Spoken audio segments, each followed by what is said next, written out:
Thanks for calling the Psychic Friends Network. I'm Michael. What life questions can I help you answer today? I had some weird jobs in my 20s. While struggling to make it as an actor in Chicago, I moonlighted as a telephone psychic. I sold stuffed bunnies door to door, and I pretended to be a seedy club owner in a half-improvised fake Italian wedding. I was always broke. Fleeing to Austin, turning 30, and working as a freelance writer didn't change things. When our electricity got cut off for the third straight month, my wife Aspen, who was my girlfriend at the time, and I started to think, maybe money wasn't evil. A travel company in Dallas hired me as a full-time copywriter. So we packed up our belongings and our pets, and we both came back to the city we grew up in. One day, my boss called me into the conference room. We want to dress you up like Santa Claus and send you to all 48 contiguous states in 12 days to show how we find cheaper holiday flights than anyone.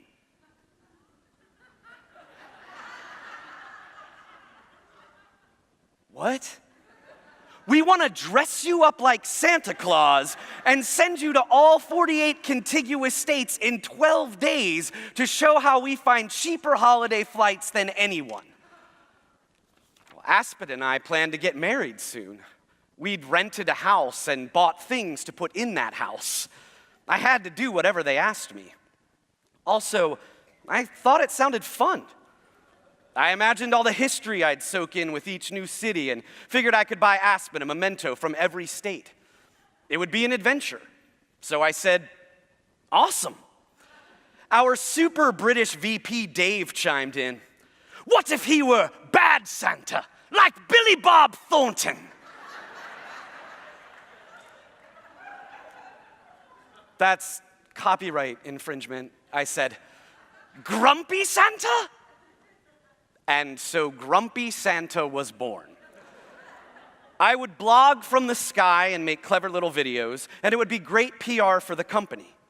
They purchased the Santa suit and set up the flights. And while Hawaii wasn't part of the trip, they promised to send Aspen and me there on a free vacation after it was all finished. They also hired a media consultant out of Los Angeles to fly with me, film me, and, quote, get us major visibility. If a failed movie producer and a bag of cheap cocaine had a child, it would be this man. I'll call him Jake. Jake was in his early 50s, and his claim to fame was that he had worked on Entertainment Tonight back in the day. The night before the trip, I laid out my one Santa suit and crammed t-shirts and razors and all my underwear into a small suitcase and backpack. With a spring in my step, I launched my journey with Jake on a Southwest flight out of Love Field in mid-December. While some fellow flyers were suspect of a 5'6", 130-pound Santa, I was thinner then. Most were eager to share in the holiday joy. Flying to the North Pole, they'd ask. How's Rudolph? Oh, I've been good this year, Santa. Well, what do you want for Christmas, I'd ask.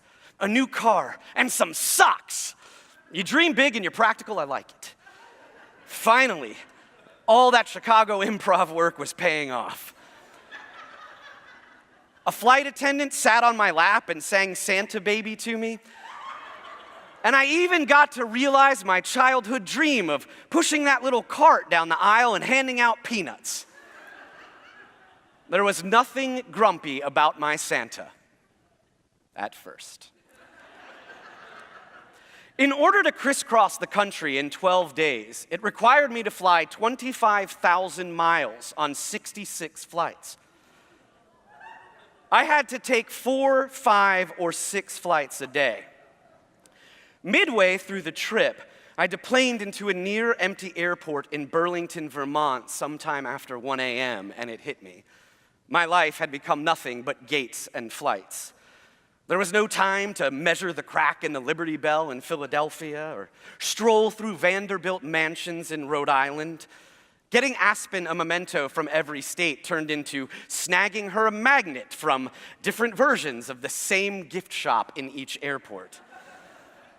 My only respite was the few hours sleep I got in cheap motels each night before waking up and doing it all over again. Do I shave? Or do I get a bagel? I would ask myself every morning as if solving some great existential crisis. The bagel always won. Soon, good-spirited questions like, "Where's your sleigh?" sent shivers down my spine. The trip took a dark turn when we got to Boston. The plan was to fly from Boston to New York and then out west to finish the final legs of the journey. But a massive blizzard meant we sat on the plane. As the delay stretched on, there was talk our flight might get canceled. The airline offered us the chance to return to the Cape, but my boss called and told us to just hold tight. Apparently, in TV producer world, this means freak out, storm off the plane, and decide taking the train to New York is the only option. As I lugged my bags down the sidewalk in a raging Boston blizzard while wearing a Santa suit, I barked at Jake. "I'm sleeping on the train and you can't film me." He replied, "I can film you whenever I want."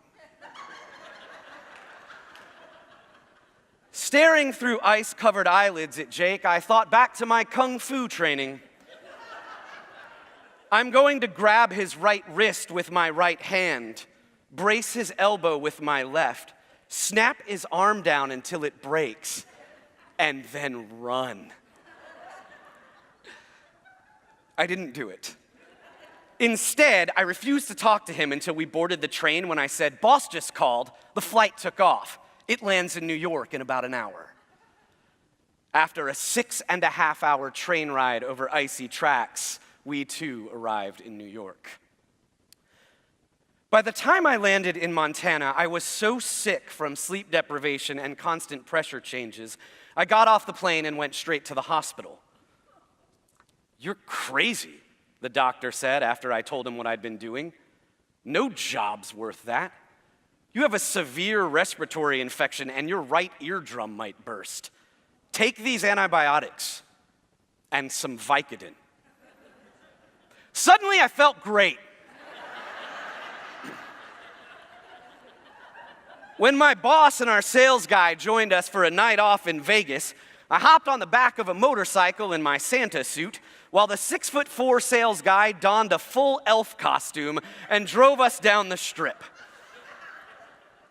As we walked into the Luxor, I sensed people staring at us, preparing their "you won't believe what we saw in Vegas" stories. I'd like to think at least one of them thought I was Billy Bob Thornton. In the end, we made it to 45 states. Weather and the hospital kept us from reaching all 48. I got home and checked in at the office. It was like a video game where there's a terrifying heartbeat and people leap out of doors at you. Dum, dum, dum, dum, dum, dum. We went way over budget.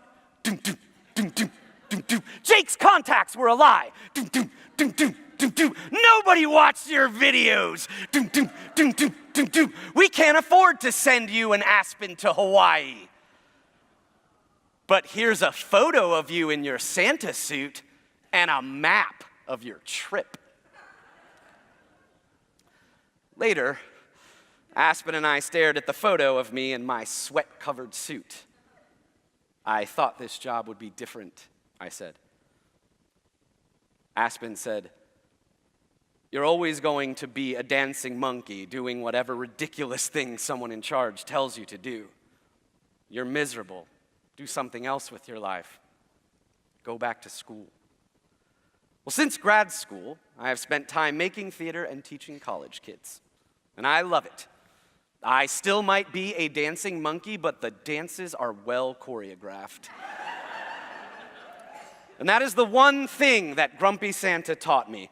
Going big is great, as long as you have an actual plan. and time to do laundry.